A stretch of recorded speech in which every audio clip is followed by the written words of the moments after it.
আপনাদের স্বাগত জানাই আমি আমার আলোচনা শুনবার জন্যে।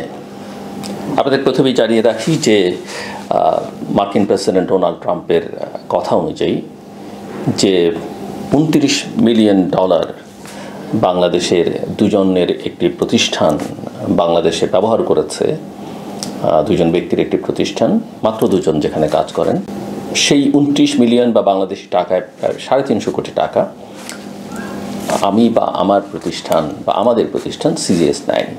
এটা প্রথমেই আপনাদেরকে পরিষ্কার করে রাখি আমি। বাট আমি খুবই বিস্মিত যে ডোনাল্ড ট্রাম্পের এই বক্তব্যের পরে বাংলাদেশের মিডিয়া এবং বিশেষ করে সামাজিক যোগাযোগ মাধ্যমে এই বিষয় নিয়ে অতি উৎসাহ, এক একজনের বিরুদ্ধে লেগে পড়েছেন, গণমাধ্যমে আলোচনা হচ্ছে, সামাজিক যোগাযোগ মাধ্যমে আলোচনা হচ্ছে, খুবই ইন্টারেস্টিং আলোচনা। এবং কেউ এটাও বলছেন যে কোনো সাংবাদিক আমি দেখলাম সোশ্যাল মিডিয়াতে তারা বলছেন 24 ঘন্টার মধ্যে বের করে ফেলবেন, 12 ঘন্টার মধ্যে তারা নাম প্রকাশ করে দিচ্ছেন। এবং এটাও দেখলাম যে নানান জনকে চিহ্নিত করে আইডেন্টিফাই করে দেখাবার চেষ্টা করছেন, বোঝাবার চেষ্টা করছেন, বলবার চেষ্টা করছেন এই $29 মিলিয়ন এই প্রতিষ্ঠান ব্যবহার করেছে। ওই যে disinformation, fake news, propaganda, rumour, এগুলো নিয়ে আমরাও দীর্ঘদিন যাবৎ কাজ করছি, অনেকেই করছেন, বিশ্বজুড়ে এটা একটা সমস্যা। এবং পলিটিশিয়ানরা অনেক সময় কথা বলেন, অনেকটা পলিটিক্যাল রেটরিক, যেটা মার্কিন যুক্তরাষ্ট্র এখন ঢুকেছে। এর আগে একটু বলে নেওয়া ভালো যে যখন ইলন মাস্ককে এই যে মার্কিন যুক্তরাষ্ট্রের রাষ্ট্রীয় ব্যয় কমাবার দায়িত্ব দিয়ে ডোনাল্ড ট্রাম্প একটি চেয়ারে বসালেন, তখন থেকেই, এবং ইলন মাস্ক এটা আগে থেকেও করছিলেন, বিশ্বের সবচেয়ে ধনাঢ্য ব্যবসায়ী, বড় ব্যবসায়ী, ফেডারেল বাজেট কাট করা, নানা প্রতিষ্ঠান থেকে কর্মীদের ছাঁটাই করে দেয়া, এগুলো হচ্ছে। এবং ইউএসএআইডি, এনইডি সহ বিভিন্ন প্রতিষ্ঠানকে নানা প্রশ্নের মুখে ঠেলে দেয়া, এবং সারা বিশ্ব জুড়ে তাদের নানা প্রকল্পের সঙ্গে যুক্ত থাকা, তাদের কাজ হারানো হচ্ছে, তাদের প্রজেক্ট বন্ধ হয়ে যাচ্ছে, এই কাজগুলো হচ্ছে। এবং এই ইউএসএআইডির ফান্ড যখন বন্ধ করে দেওয়া হলো, বিশেষ করে 29 মিলিয়ন, ভারতে 21 মিলিয়ন, এটি নিয়ে বেশি আলোচনা হচ্ছে।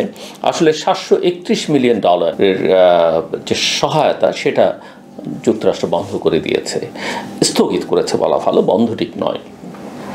এবং এই আলোচনাটা যখন শুরু হলো, তখন বাংলাদেশে অনেক সোশ্যাল মিডিয়া নানা জায়গায় দেখি, এমনকি আমার এই ইউটিউব কন্টেন্টের নিচে বা ফেসবুকে, এক্সে যখন আমি কোনো বিষয়ে কথা বলছি বা কোনো স্ট্যাটাস নিচে, ভাই আপনি কি এটা বলছেন, আপনার কি ইউএসআইডির টাকাটা বন্ধ হয়ে গেছে, অনেকে এটা প্রচার করছেন। এবং কেউ এটাও দেখলাম সোশ্যাল মিডিয়াতে কোথাও যে এই $29 মিলিয়ন আমরা সিজিএস বা আমি পেয়েছি। খুব ইন্টারেস্টিং, শুনতে ভালো লাগে। একজন প্রখ্যাত সাংবাদিক গতকালকেই বলছিলেন যাদেরকে আপনারা চেনেন, সবাই চেনেন আমি নিশ্চিতভাবে, যে ভাই এটা নিয়ে তো প্রচুর আলোচনা হচ্ছে যে $29 মিলিয়ন আপনি পেলেন, আমি জানলাম না। আমি তাকে বললাম, ভাই $29 মিলিয়ন পেলে তুমি মিলে আমরা অন্য কোনো আইল্যান্ডে একটা আবাসস্থল গড়ে টোরে এত বকাটকাও শুনতে হতো না, একটা সুন্দর জীবন যাপন করতে পারতাম। মার্কিন যুক্তরাষ্ট্র, মার্কিন সরকার নানা দেশে নানাভাবে বহু বছর ধরে নানা রকমের সহায়তা দিয়ে থাকে। এবং এটা দেয় শুধু মার্কিন যুক্তরাষ্ট্র, উন্নত বিশ্ব, যুক্তরাজ্য করে, পশ্চিমা প্রায় সকল দেশই করে, এমনকি এখন মধ্যপ্রাচ্যেরও কোনো দেশ করে, এটা করে। এবং ছোট দেশগুলো বা মধ্যমানের দেশগুলো, ছোট দেশগুলোকে অনেক সময় নানা রকমের সহায়তা দেয়। এটা একটা সফট পাওয়ার হিসেবে, যারা নেতা হতে চায়, বিশ্ব নেতা, বিশ্বের গুরুত্বপূর্ণ জায়গায় থাকতে চায়, তারা এগুলো সারা বিশ্ব জুড়ে করে, তাদের প্রভাব বলয় বিস্তার করবার জন্য করে, তাদের নিরাপত্তা বেষ্টনীকে সুরক্ষিত করবার জন্য তারা এটা করে, তাদের বাণিজ্যিক সুবিধা যেন বৃদ্ধি পায় তার জন্য তারা এটা করে, এরকম নানা কারণে এটা করে। এবং তাদের রাজনৈতিক ক্ষমতা যেন বৃদ্ধি পায় বিশ্বজুড়ে, সেসব কারণে তারা এটা করে। এবং সেই ক্ষেত্রে মার্কিন যুক্তরাষ্ট্র সবার চেয়ে উপরে এগিয়ে আছে। বাংলাদেশেও তারা নানা রকমের সহায়তা সরকারের মাধ্যমে, বেসরকারি নানা প্রতিষ্ঠানের মাধ্যমে করে। নানা রকমের রটনা আছে, তারা সরকার বদল করে, রাজনৈতিক ক্ষমতার পালা বদল ঘটায়, এগুলো করে না সে কথা বলা যাবে না। অতীতে তাদের এরকম নজির অনেক আছে, তাদের নানা প্রতিষ্ঠান আছে, নানাভাবে করে, পৃথিবীর অনেক দেশই করে। এমনকি আমাদের প্রতিবেশী দেশের বিরুদ্ধেও এইসব আলোচনা আছে, যার শক্তি আছে তাকে নিয়ে এই আলোচনাটা হবে। মার্কিন যুক্তরাষ্ট্রের এই সিদ্ধান্ত, আমি একটু আলোচনাটা অন্য জায়গা থেকে প্রথমে একটু করে আসি। এই সিদ্ধান্ত যুক্তরাষ্ট্রের জন্য কি ভালো হচ্ছে? যুক্তরাষ্ট্র এখন যেটা চাইছে, সে সারা পৃথিবীতে এখন আর অর্থ ব্যয় করবে না, বরং অন্যান্য দেশ থেকে অর্থ সে সংগ্রহ করবে। শুনতে ভালো, জাতীয়তাবাদী চিন্তা থেকে আরও ভালো, কেউ এটাকে উগ্র জাতীয়তাবাদী চিন্তাও বলতে পারেন। এই চেষ্টাটা ডোনাল্ড ট্রাম্প আগেও করেছেন, ফল খুব ভালো হয়নি আমরা জানি, এবং চায়না যে অনেকখানি এগিয়ে গেল সেটা কিন্তু ওই কারণেই।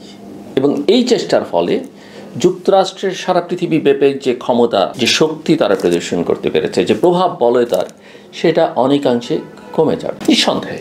কারণ এই সফট পাওয়ার সে যখন ইউজ করতে পারবে না তখন তার সেটা কমে যাবে। হয়তো ডোনাল্ড ট্রাম্প, ইলন মাস্করা সেটা চানও না, কিন্তু যুক্তরাষ্ট্রের জন্য আমি শিওর যুক্তরাষ্ট্রের ব্যবস্থা, সিস্টেম, যুক্তরাষ্ট্রের জনগণ একটা সময় গিয়ে এবং খুব শিগগিরই এটা উপলব্ধি করতে পারবেন যে এটা তাদের দরকার। এটা না হলে আর যুক্তরাষ্ট্র থাকবে না, আর 10 সাধারণ দেশের মতো দেশ হিসেবে পরিণত হবে।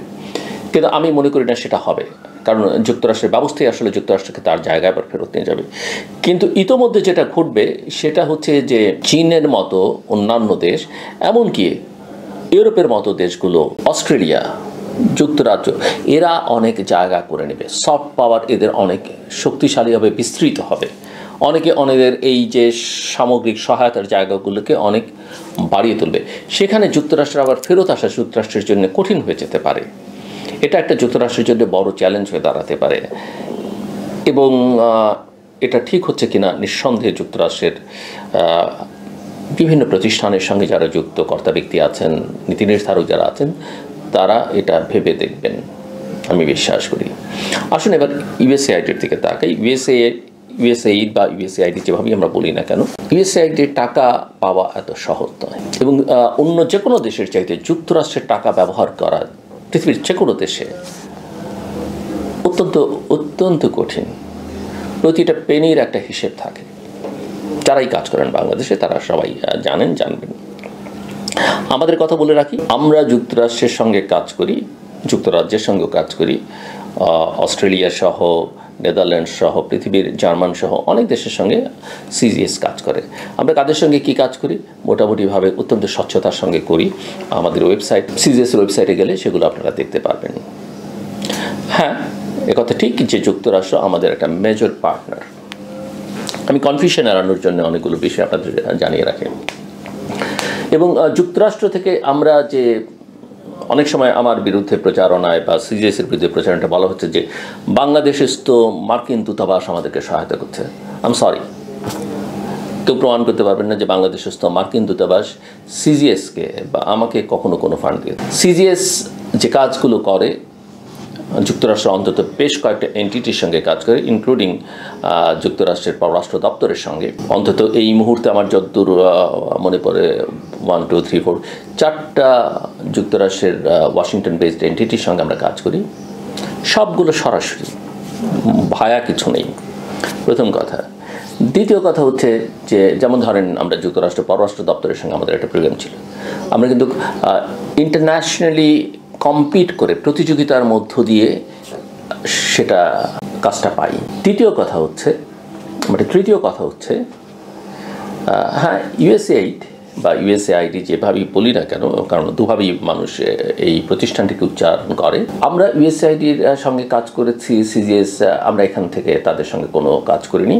ইয়েস, ইউএসএআইডি আমাদের ফ্ল্যাগশিপ ইভেন্ট বে অফ বেঙ্গল কনভারসেশন আমরা 3টে এডিশন করেছি। এই 3টে এডিশনে তারা আমাদের সঙ্গে পার্টনার ছিল, আরও অসংখ্য প্রতিষ্ঠান দেশের সঙ্গে যুক্ত হয়ে।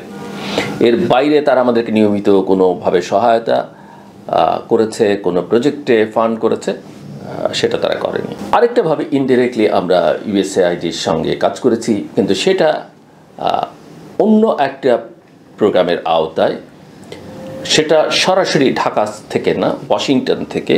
এবং সেই প্রোগ্রামের সঙ্গে আরও বেশ কয়েকটি যুক্তরাষ্ট্রভিত্তিক প্রতিষ্ঠান যুক্ত ছিল। জয়েন্টলি তাদের সঙ্গে আমরা একটা কাজ করেছি। এবার আসেন 29 মিলিয়ন ডলারের গল্পে যাই।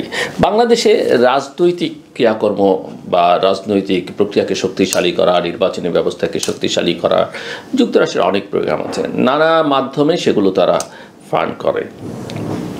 কোনোটা তারা বা এশিয়া ফাউন্ডেশনের মাধ্যমে করে, কোনোটা ইউএসএআইডির মাধ্যমে করে, কোনোটা আইফএসের মাধ্যমে করে, ডেমোক্রেসি ইন্টারন্যাশনাল এদের মাধ্যমে অনেকগুলো কাজ করে।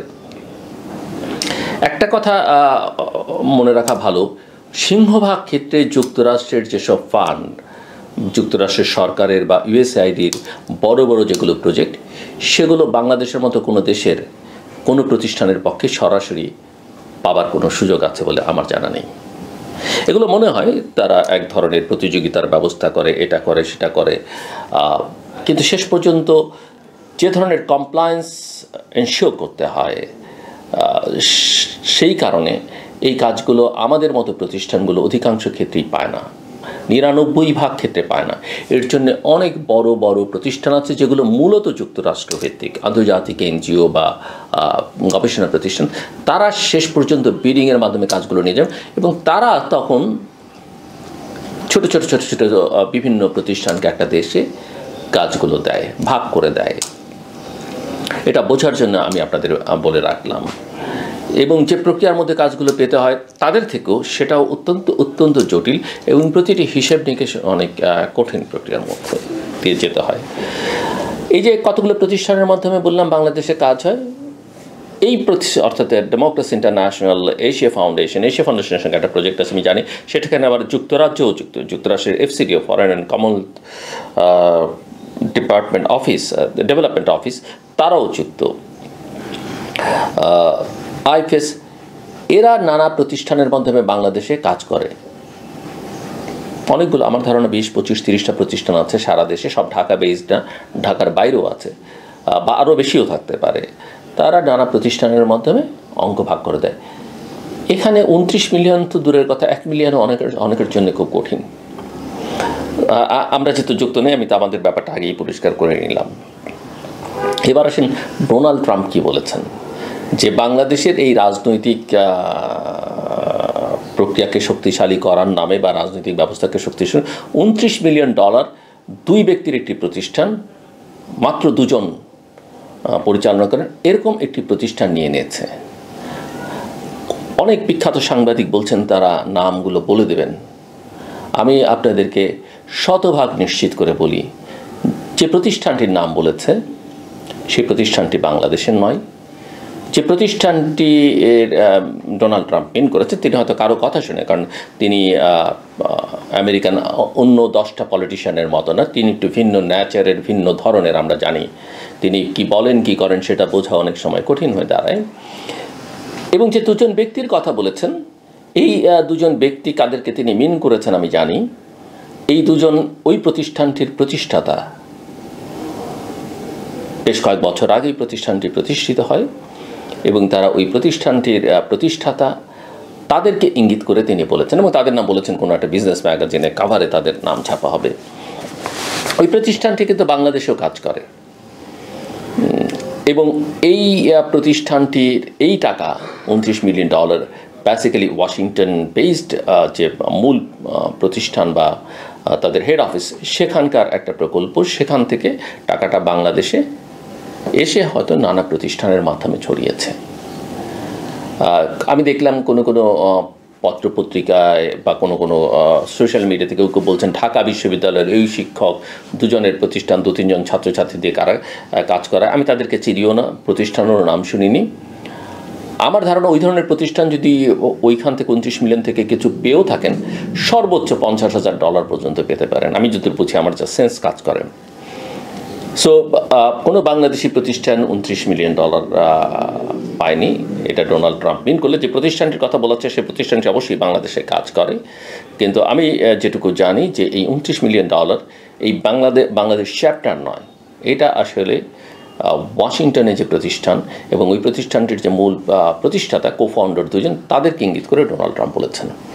মনে হয় যে আমি খানিকটা আপনাদের পরিষ্কার করতে পারলাম। এটি নিয়ে অনেকের নাম বলছেন।